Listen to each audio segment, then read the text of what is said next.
कहिनूर गांव के 400 अछूत मुस्लिम धर्म स्वीकार कर रहे हैं। उन्हें रोकिए। मैं एक जरूरी घोषणा करने जा रहा हूं योला परिषद में।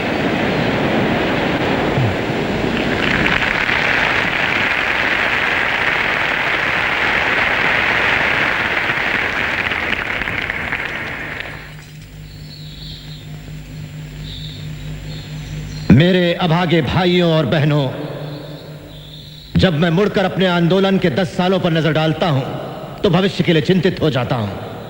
बहुत हो चुका, अब हम चुपचाप नहीं बैठेंगे। समय आ गया है जब हम इन दमन और तिरस्कार की जंजीरों को तोड़ दें। जात पात के इस दलदल से बाहर निकल आइए जिसने हमें बद से बदतर जिंदगी दी। इन सामाजिक बेड़ियों को तोड़कर बाहर निकल आइए और चुन लीजिए ऐसे धर्म को जो हमें बेहतर अवसर और समानता का अधिकार दे। दुर्भाग्य से मैं एक हिंदू अछूत के रूप में पैदा हुआ। इसे रोकना तो मेरी शक्ति से बाहर था, लेकिन इन अपमानजनक परिस्थितियों में जीने से इनकार करना मेरी शक्ति में शामिल है।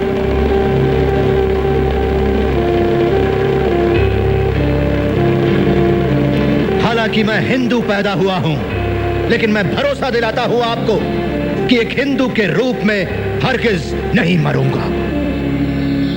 डॉक्टर भीमराव अंबेडकर की, डॉक्टर भीमराव अंबेडकर की, डॉक्टर भीमराव अंबेडकर की, डॉक्टर भीमराव अंबेडकर की।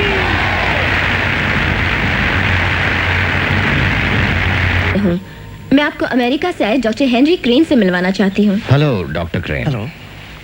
ये आपके धर्म परिवर्तन आंदोलन का जायजा लेने आए हैं। और मिस्टर गांधी से वर्धा में पहले मिल चुके हैं। हाँ डॉक्टर अंबेडकर, इस मामले में मैं बहुत से लोगों से मिला हूँ और मुझे पूरा यकीन है कि सिर्फ ईसाई धर्म के पास ही आपके सारे सवालों का जवाब है।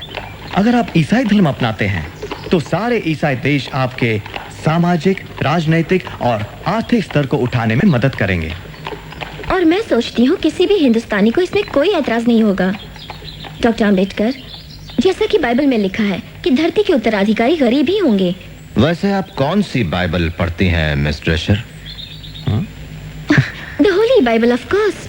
बिल्कुल सही, पर कौन सा एडिशन? आधुनिक संस्करण, किंग जेम्स संस्करण, या उसके भी पहले एलिजाबेथ के जमाने की? मिस ड्रेशर, क्या आपने कभी कमेंट्रीज ऑन द बाइबल पढ़ी है, कुक की लिखी? उसमें बाइबल का अच्छा विश्लेषण है। हाँ, वो भी पढ़िएगा, लाइफ ऑफ जीसस रनौ के लिखी हुई, और खलील जिब्रान की Jesus the Son of Man. इन सब किताबों में आपको क्रिश्चियन धर्म के अलग अलग पहलू नजर आएंगे। डॉक्टर अंबेडकर, हम आपको पूना के मेथोडिस्ट चर्च के मिशन में और वार्षिक समारोह में शामिल होने का हार्दिक आमंत्रण देते हैं। कोशिश करूंगा। बाबा साहब, मुस्लिम भारत आपका और आपके अछूत साथियों का इस्तकबाल करता है और हम वादा करते हैं कि अछूतों को पूरी बराबरी मिलेगी। सियासी, मुआशरती, इक्तिसादी और मजहबी हक भी मिलेंगे।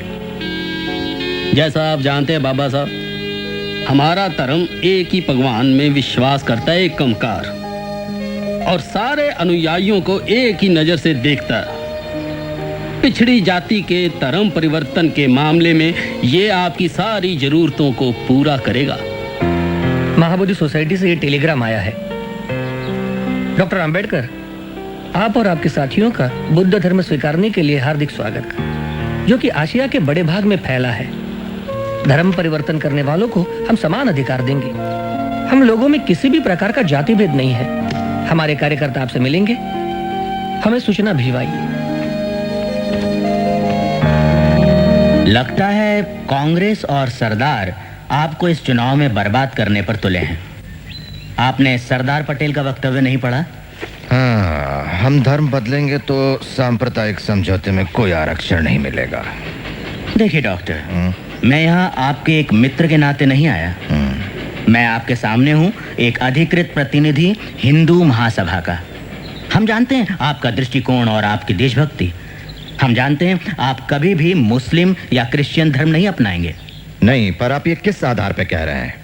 मेरी देशभक्ति को आपके प्रमाण पत्र की जरूरत नहीं, और मैं इस देश के इतिहास और संस्कृति को आपसे बेहतर जानता हूं। हाँ, मेरा मानना है कि हमारे इन दो धर्मों को अपनाने से राजनीतिक और सांस्कृतिक समीकरणों में बुनियादी फेरबदल आ जाएगी डॉक्टर मंजे। लेकिन इससे हमें क्या मतलब, हमें क्या फर्क पड़ता है इससे? डॉक्टर, हम अपना पूरा जोर लगा देंगे आपको आरक्षण दिलाने के लिए, भले ही आप सिख धर्म क्यों ना अपना लें। हिंदू महासभा इसके लिए पूरी तरह वचनबद्ध होगी। तुम बहुत चालाक हो बूढ़े ब्राह्मण, घुस बैठिए। प्रिय भावराव, क्या तुमने मेरे धर्म परिवर्तन के फैसले पर डॉक्टर मुंजे की परेशानी गौर की? कुछ लोगों ने मुझसे पूछा है कि धर्म परिवर्तन से हमें क्या फायदा होगा। मेरा उन्हें यह जवाब है कि जैसे भारत के लिए स्वराज जरूरी है, वैसे ही अछूतों के लिए धर्म परिवर्तन जरूरी है। दोनों का आंतरिक उद्देश्य एक ही है, आजादी की चाह।